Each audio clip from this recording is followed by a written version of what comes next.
Bonjour, merci d'être ici. Nous allons parler de la gouvernance des solutions fondées sur la nature pour l'élimination du CO2, comment éliminer un grand montant de CO2 de l'atmosphère en utilisant la nature. Nous allons parler donc des grands défis pour la gouvernance d'approches fondées sur la nature pour l'élimination du dioxyde de carbone à grande échelle, des cadres qui existent pour la gouvernance de ces approches fondées sur la nature et des efforts actuels pour faire face à ces défis de gouvernance. Ils sont au nombre de 6, les précautions sociales et environnementales, capturer les co-bénéfices, garantir le stockage à long terme et éviter les fuites, le suivi, la déclaration et la vérification, les incitations responsables et éviter de dissuader, de mitiger. Nous allons donc expliquer de quoi il s'agit. Commençons par les mécanismes de précaution sociaux et environnementaux. Les sociaux sont des mesures qui visent à éviter les risques lorsque l'on mène un projet. Et ils ont été proposés et débattus avec un cadre comme celui de REDD+, qui vise à réduire des émissions dues à la déforestation et à la dégradation des forêts. Vous pouvez voir sur ce graphique quelques illustrations.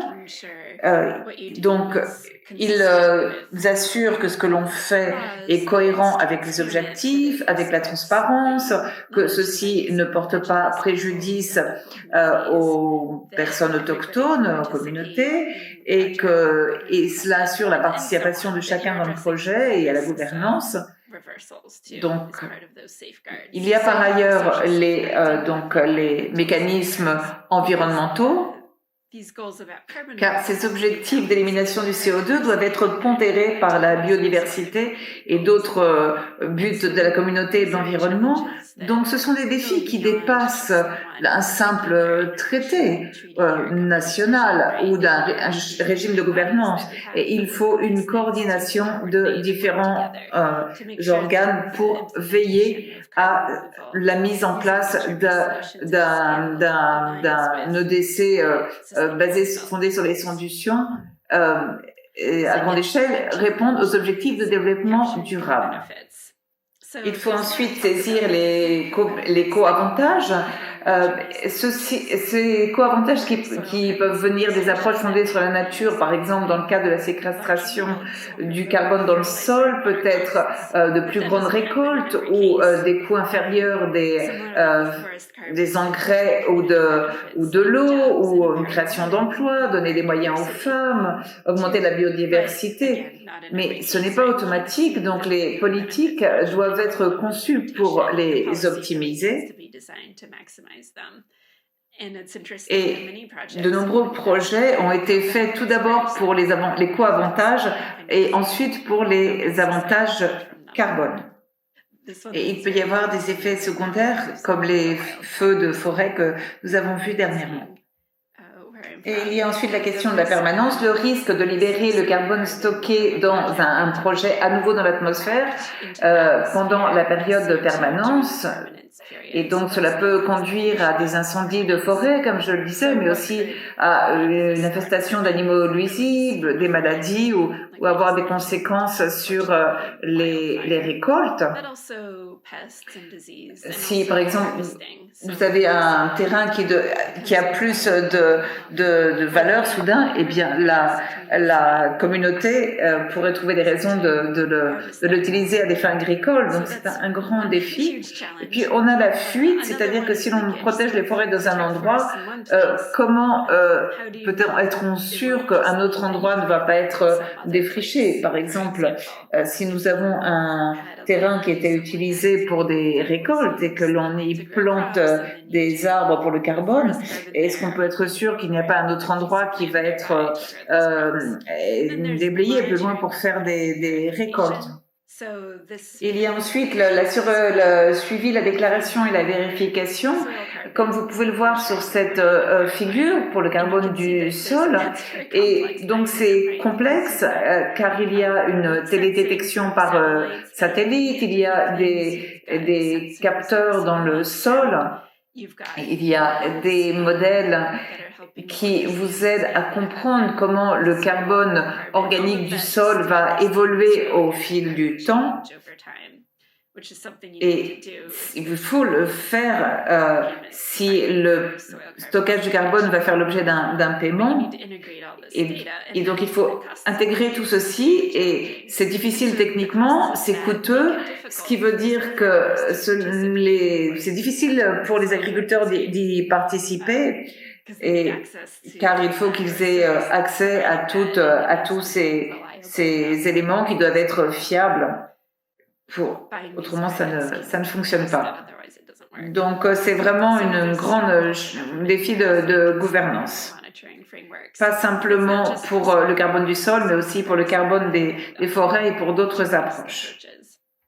Ensuite, il y a l'incitation responsable qui fait référence à des régimes de paiement et à des politiques qui vont permettre et soutenir des approches fondées sur la nature.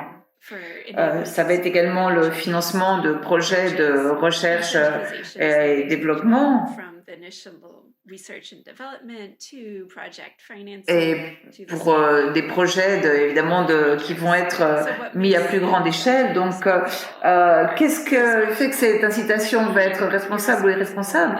Elle est irresponsable si elle ne s'inscrit pas dans les priorités de la communauté ou qu'elle ne garantit pas le développement durable. Et en revanche, elle va être responsable si elle implique toutes les parties prenantes, qu'elle garantit la transparence et qu'elle incite à une politique d'émissions négatives.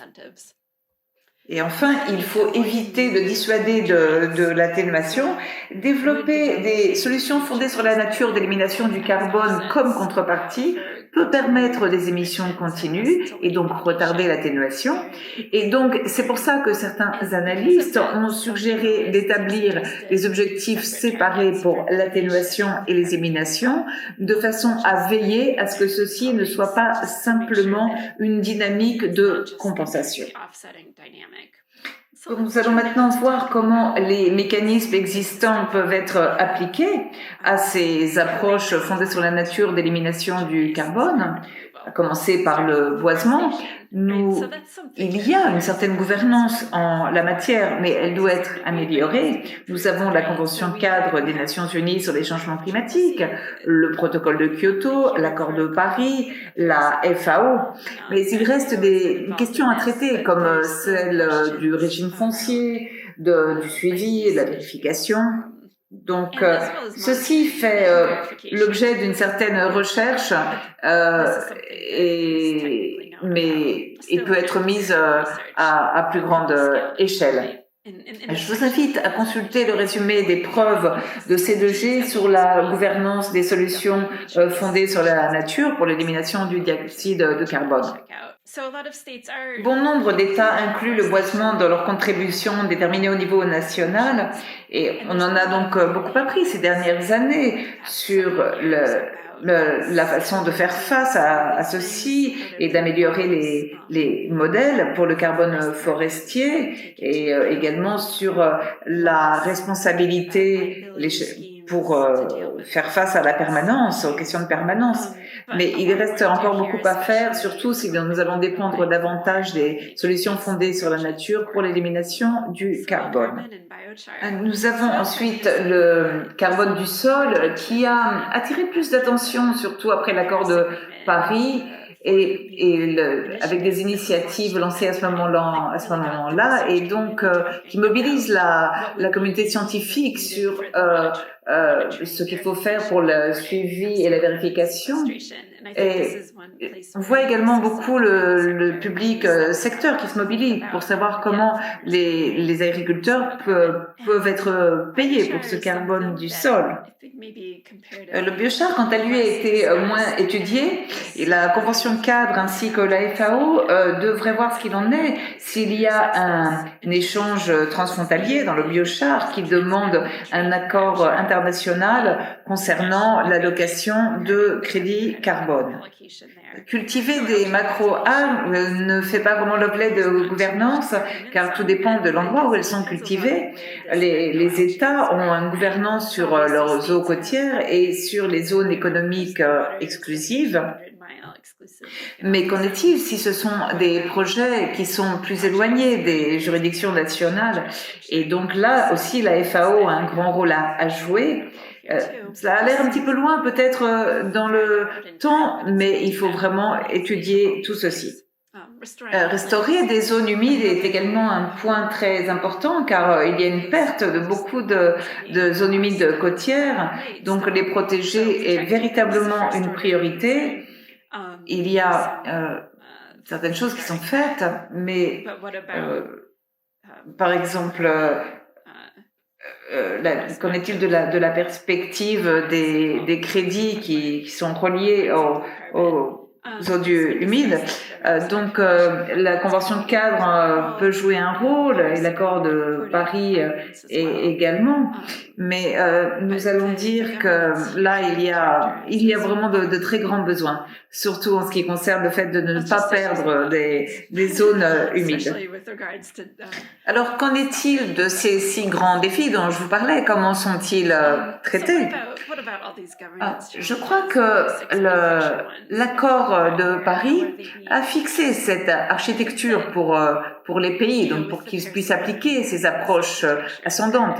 Et un bon nombre de pays intègrent les solutions fondées sur la nature, les SMN, dans leurs contributions déterminées au niveau national. Et donc dessinent ainsi des programmes pour la gouvernance. Vous voyez ici sur ce diagramme de l'Union internationale pour la conservation de la nature de 2009 sur les contributions déterminées au niveau national et les approches fondées sur la nature. Donc, dans le petit A, nous voyons les SFN avec l'atténuation. Dans le B, vous voyez les SFN avec l'adaptation. Dans le C, nous voyons les synergies entre l'atténuation et l'adaptation. Et dans le D, nous voyons plusieurs cibles d'adaptation quantitative. Et 2 tiers des signataires de l'accord de Paris incluent des SFN dans leurs objectifs d'atténuation et d'adaptation, mais il faut des objectifs basés sur les données probantes. Donc, il faut parler des efforts actuels qui sont déployés par de nombreux acteurs, et entre autres par des ONG, et tous ces efforts visent à fixer des normes pour les solutions fondées sur la nature et qui sont menées par l'IUCN. Et donc, il y a également des défis, le développement social et économique, la sécurité alimentaire et de l'eau, qui doivent contrebalancer tout ça. Et il y a 8 critères pour ces solutions fondées sur la nature qui vont des défis sociaux au centre à la généralisation et la durabilité comme 8e critère. Ce sont des outils que les gouvernements, les planificateurs et les donateurs peuvent utiliser pour veiller à ce que les SFN donnent des résultats désirés. Les solutions fondées sur la nature ont une définition plus large, où le changement climatique n'est qu'une partie, mais les SFN pour l'élimination du carbone pourraient être évalués à l'aune de cette norme. Donc, en résumé, comparé à d'autres techniques d'élimination du carbone, les approches fondées sur la nature se basent sur une existence expérience et comptent des cadres de gouvernance qui sont partiels et qui se basent sur ce que nous avons appris. Cette expérience, par exemple, les soucis sur la justice sociale à propos du carbone forestier ou les défis de suivi pour le carbone du sol et forestier ont mis en avant les défis de gouvernance, mais nous ne sommes plus maintenant ingénieux en la matière. Et les ONG jouent vraiment un rôle majeur pour faire bouger les lignes, pour identifier ces défis et savoir comment y répondre. Mais les États doivent redoubler d'efforts dans ce sens et engager le secteur privé. Donc, ce sont des grands défis, mais également de grandes opportunités. Et donc, je vous remercie pour votre attention.